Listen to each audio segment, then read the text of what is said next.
তার দয়ার কোনো শেষ নাই, তার মায়ার কোনো শেষ নাই, তার ভালোবাসার কোনো শেষ নাই। ভালোবাসাকে তিনি 100 টুকরা করেছেন।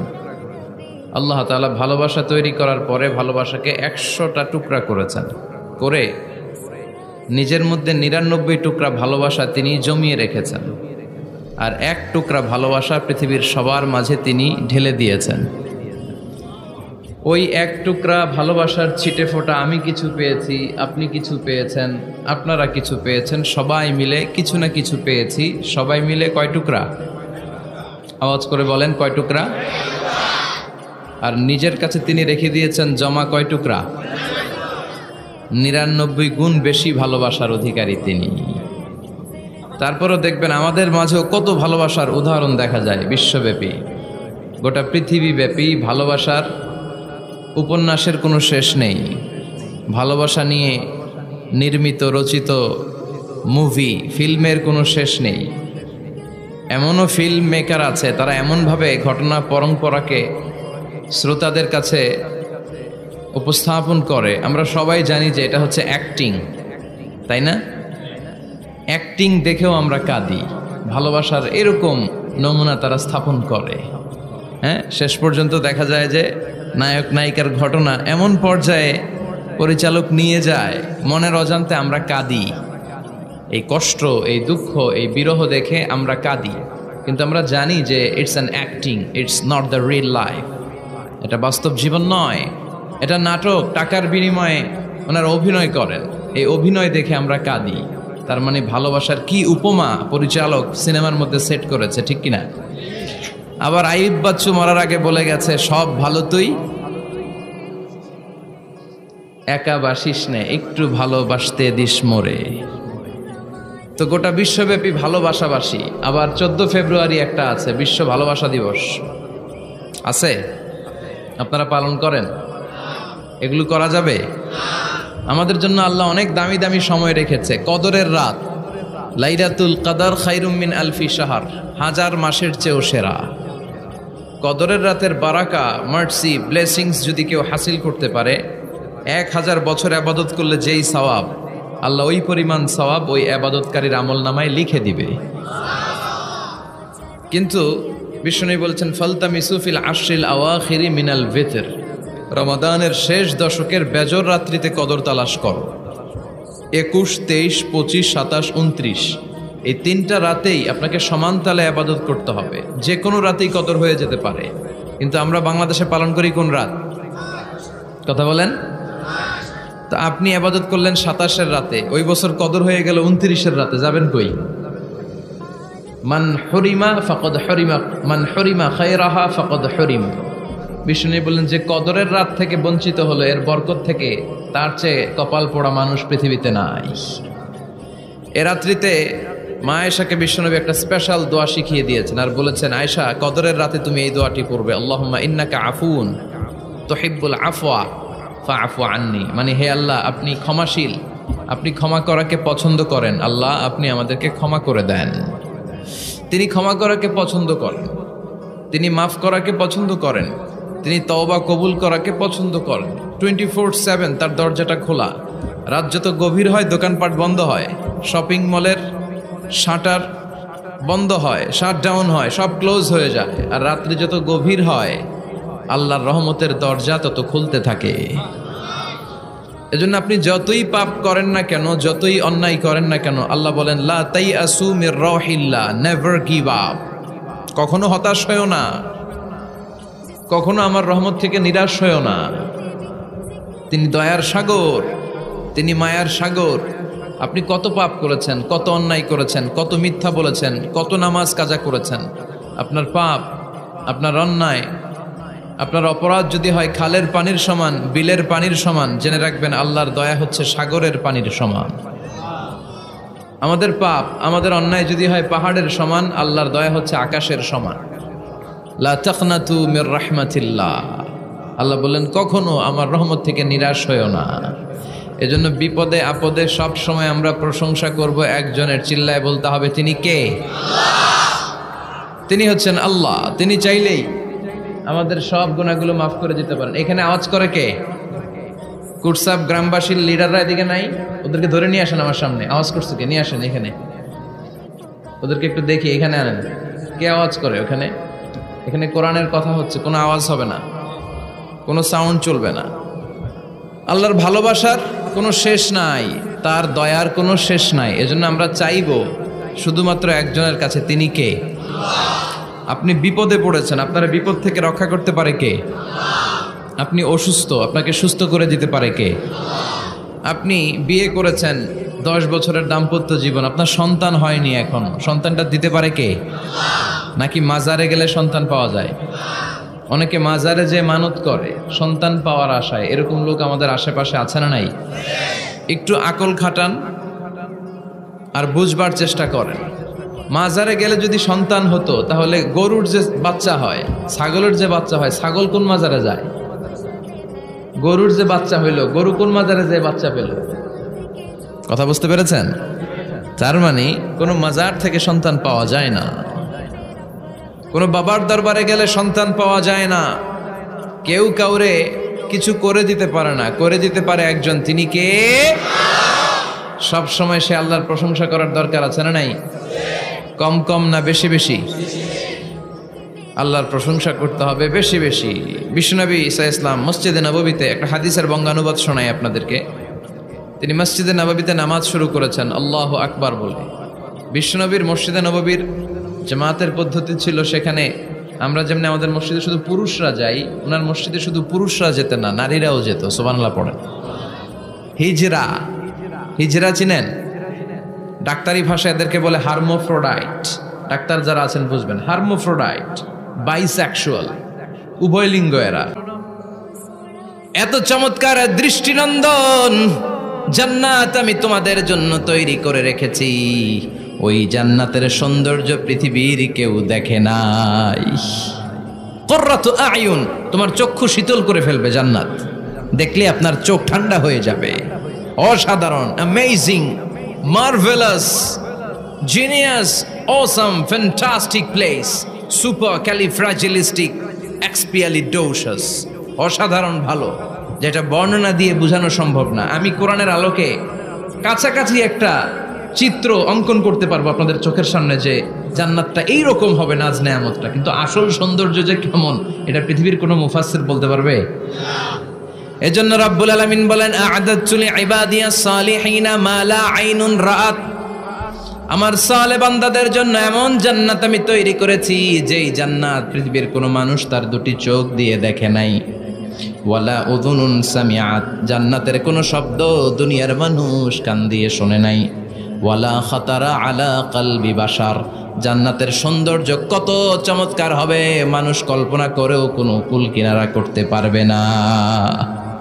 আপনি কুল কিনারাই করতে পারবেন, এত সুন্দর হবে। সুবহানাল্লাহ পড়েন।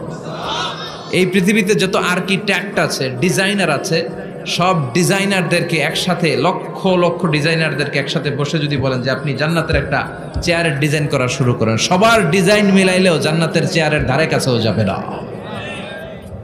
এত সুন্দর জান্নাত আমাদের জন্য প্রস্তুত করে রেখেছে কে?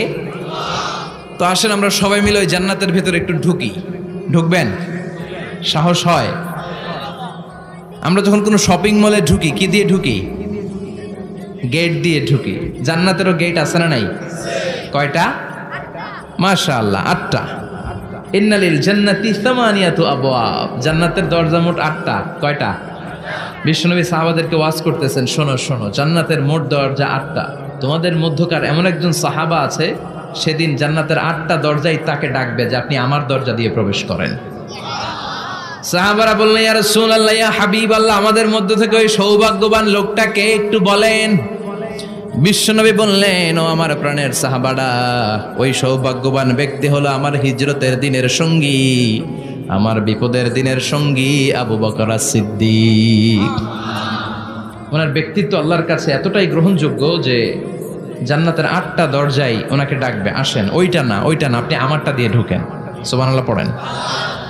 আমরা কি চাই না যে আমরাও এই 8টা দরজা দিয়ে ঢোকার সুযোগ আল্লাহ করে দেখ? চাই কি চাই না? এজন্য বিশ্বনবী বললেন, শোনো শোনো, প্রতিদিন নামাজের আগে যে তোমরা ওযু করো, এই ওযুর পরে কেউ যদি পড়ে আশহাদু আল্লা ইলাহা ইল্লাল্লাহ ওয়া আশহাদু আন্না মুহাম্মাদান আবদুল্লাহি ওয়া রাসূলুহু। ওযুর পরে এই দোয়াটা প্রতিদিন যে পড়বে, কিয়ামতের দিন 8টা জান্নাতের যে কোনো দরজা দিয়ে ঢোকার অনুমতি ওই বান্দাকে আল্লাহ দিয়ে দিবে। আপনাদের জন্য আছে। Still now you have the opportunity man. এই সুযোগ, চান্স আপনার জন্য আছে। ছোট্ট আমল, প্রতিদিন ওযু তো করাই লাগে না আমাদের জন্য। এই ওযুর পরেই এই শাহাদাতের বাক্যটা পাঠ করলে 8টা দরজা দিয়ে ঢোকার অনুমতি আপনাকে দিবে কে? বুখারীর বর্ণনায় বিশ্বনবী বললেন, ইন্নালিল জান্নাতি সামানিয়াতু আবওয়াব। জান্নাতের ভেতরে আমি 8টা দরজা করেছি, 8 দিক দিয়ে ঢোকা যায়। মিনহা বাবুন ইসাম্মা আর-রায়্যান। ওই 8টা দরজার মধ্যে স্পেশাল একটা দরজা আছে, ওই দরজার নাম হলো রায়্যান। দরজার নাম লা ইয়াদখুলুহু ইল্লা সাইমুন। রোজাদাররা ছাড়া কেউ ওই দরজা দিয়ে ঢোকার অনুমতি পাবে না। আবার বিশ্বনবী বললেন, মান দাখালাহা লাম ইয়াযমা আবাদা। একবার রায়্যান দরজা দিয়ে ঢোকার অনুমতি যে পাবে, চিরকালের জন্য তার গলার তৃষ্ণা মিটে যাবে। এই যে রোজা রেখে সারাদিন আপনি কিছু খান নাই, পান করেন নাই, এটার প্রতিফল হিসেবে আল্লাহ তাআলা আপনার রায়্যান দিয়ে ঢুকাই দিবে। ওটা দিয়ে ঢুকলেই তৃষ্ণা থাকবে না। সুবহানাল্লাহ। বাড়িতে যেয়ে বললেন, আওয়াজ করে পড়তে হবে আল্লাহু আকবার। এখন এই দরজা দিয়ে যে আমরা ঢুকবো, এই দরজার সাইজ কত বড় একটু শোনার দরকার আছে না নাই? আমাদের ঘরের যে দরজাগুলো কত বড় size? 4 feet 3 feet, 4 feet 6 feet. আর আলিশান বাড়ি হইলে ওইটার কত হবে? 6 ফিট 8 ফিট, 6 ফিট 9 ফিট এরকম হবে। তো জান্নাতের দরজাও তো এরকম 8-10 ফিটই তো হবে। কথা বলেন। বিশ্বনবী বললেন, ইন্নাল মিসরাআইন মিন মাসারি'ল জান্নাহ মা বাইনা মক্কা ওয়া হাজার। মক্কা হচ্ছে সৌদির একটা শহর, আর হাজার হচ্ছে বাহরাইন একটা দেশ আছে না, যে দেশের রাজধানী হচ্ছে মানামা। এই বাহরাইনের আরেকটা শহর হচ্ছে হাজার। এই মক্কা থেকে, সৌদি আরব থেকে বাহরাইন যত দূর, বিশ্বনবী বললেন জান্নাতের দরজাটা হবে ঠিক তত দূর। সেই হিসাবে কয়েকশো কোটি জান্নাতে এক ধাক্কায় ঢুকবে। আমাদের টার্গেটই এই যে আল্লাহর সন্তুষ্টি অর্জনের মধ্য দিয়ে আমরা কই ঢুকতে চাই। আর জান্নাতে যারা ঢুকলো তারা সফল, এই ঘোষণাটা কার? চিল্লায় বলতে হবে কার? রব্বুল আলামিন বলেন, লা ইয়াস্তাওয়ি আসহাবুন নারি ওয়া আসহাবুল জান্নাতি আসহাবুল জান্নাতি হুমুল ফাইজুন। সুবহানাল্লাহ। আল্লাহ বললেন, যারা জান্নাতে যাবে আর জাহান্নামে যারা যাবে তারা কখনো সমান হতে পারে না। তাদের মর্যাদা কশিনকালেও এক হতে পারে না। যারা জান্নাতে ঢুকতে পারবে তারাই সফল। যারা জান্নাতে ঢুকতে পারলো তারাই। ফামান যুহজিহা আনিন নারি ওয়া উদখিলাল জান্নাতা ফাকাদ ফাজ ওয়া মাল হায়াতুদ দুনিয়া ইল্লা মাতাউল গুরুর। আল্লাহ বললেন, যারা জাহান্নাম থেকে মুক্তি পেল, জান্নাতের সার্টিফিকেট পেল, তারাই হলো সফল। ঠিক কি না? এটাই তো সফলতার মানদণ্ড হওয়া উচিত। আমি জাহান্নাম থেকে মুক্তির ঘোষণা পেলাম, আমি চিরস্থায়ী শান্তির জায়গা জান্নাতে ঢুকার অনুমতিপত্র পেলাম, আর কিছু লাগে? কথা কন। আমরা সবাই কই যেতে চাই? আল্লাহ বলেন, the people of paradise and the people of hell fire never be equal. The people of paradise gained the ultimate success in life. যারা জান্নাতে যাওয়ার অনুমতি পেল তারাই সফল। আমরা সেই সফল মানুষ হতে চাই, ঠিক কিনা? আমরা সবাই জান্নাতে যেতে চাই। আসলেই চান তো? শুধু কথায় না কাজেও? কাজেও সেটার প্রমাণ দিতে হবে। আমরা জান্নাতে যেতে চাই। জান্নাত এমন জায়গা, যে জায়গায় আছে শুধু আরাম আর আরাম, আর জাহান্নামে আছে খালি ব্যারাম। আরামের বিপরীত কি? জান্নাতে আছে কি? কই ব্যারাম। জান্নাতে আছে কি? আর জাহান্নামে? আওয়াজ করে বলেন, জান্নাতে কি আছে? জাহান্নামে কি? আরাম চাই। আরাম চাই আমরা সবাই, সুখ চাই, আমরা স্বাচ্ছন্দ্য চাই, আমরা পিস অ্যান্ড সিকিউরিটি চাই। জান্নাতের চাইতে শান্তির কোনো জায়গা নাই। জান্নাতে কোনো টেনশন নাই, রোগ বালাই নাই, পুলিশের দৌড়ানি নাই, র্যাবের দৌড়ানি নাই। আছে? দৌড়ানি যা খাওয়ার দুনিয়াতে খায় নেন, জান্নাত আপনাদের জন্য অপেক্ষা করছে। ইসলামের পক্ষে কথা বলার কারণে এরকম দৌড়ানি আছে না নাই? ঝুঁকি আছে না নাই? জানমাল নিয়ে পরীক্ষা দেওয়ার দরকার আছে না নাই? তো এই কষ্ট একটু দুনিয়াতে করে নেন, একটু স্যাক্রিফাইস করেন। জান্নাত ইজ ওয়েটিং ফর ইউ। আল্লাহর তৈরি করা জান্নাত আপনার জন্য অপেক্ষা করছে। জান্নাত এমন জায়গা যেখানে কোনো ধরনের চিন্তা, দুশ্চিন্তা, হাইপার টেনশন, অসুস্থতা, ঝামেলা, ঝক্কি ঝামেলা, ব্যারাম কিচ্ছু নাই। বাড়ি ভাড়া দেওয়ার টেনশন নাই। মাস শেষে বাড়ি ভাড়া দেওয়া লাগে না? ভাড়াটিয়াদের টেনশন আছে না নাই? গ্যাসের বিল, বিদ্যুতের বিল, এইটা সেইটা, বাজার করো, অসুস্থতা, ছেলে মেয়েদের ভর্তি করো, একটার পর একটা লেগেই থাকে। এই ঝামেলাগুলো কি জান্নাতে আপনারে পাবে? তো ওই জান্নাতে ঢুকতে মনে চায় না আমাদের? ঢুকবেন, ঢুকবেন। রব্বুল আলামিন বলেন, ফালা তা'লামু নাফসুম মা উখফিয়া লাহুম মিন কুররাতি আ'য়ুনিন জাযাআম বিমা কানু ইয়া'মালুন। ও আমার গোলামেরা, শোনো শোনো, এত চমৎকার দৃষ্টিনন্দন জান্নাত আমি তোমাদের জন্য তৈরি করে রেখেছি। ওই জান্নাতের সৌন্দর্য পৃথিবীর কেউ দেখে নাই। কুররাতু আ'য়ুন, তোমার চক্ষু শীতল করে ফেলবে জান্নাত। দেখলে আপনার চোখ ঠান্ডা হয়ে যাবে। অসাধারণ, amazing, marvellous, genius, awesome, fantastic place, supercalifragilisticexpialidocious. অসাধারণ ভালো, যেটা বর্ণনা দিয়ে বোঝানো সম্ভব না। আমি কোরআনের আলোকে কাছাকাছি একটা চিত্র অঙ্কন করতে পারবো আপনাদের চোখের সামনে, যে জান্নাতটা এইরকম হবে, নাজ নেয়ামতটা। কিন্তু আসল সৌন্দর্য যে কেমন, এটা পৃথিবীর কোনো মুফাসসির বলতে পারবে? এজন্য রাব্বুল আলামিন বলেন, আ'দাতু লিইবাদিয়াস সালিহিনা মা লা আইনুন রাআত। আমার সালেহ বান্দাদের জন্য এমন জান্নাত আমি তৈরি করেছি, যেই জান্নাত পৃথিবীর কোনো মানুষ তার দুটি চোখ দিয়ে দেখে নাই। ওয়ালা উযুনুন সামিআত, জান্নাতের কোনো শব্দ দুনিয়ার মানুষ কান দিয়ে শোনে নাই।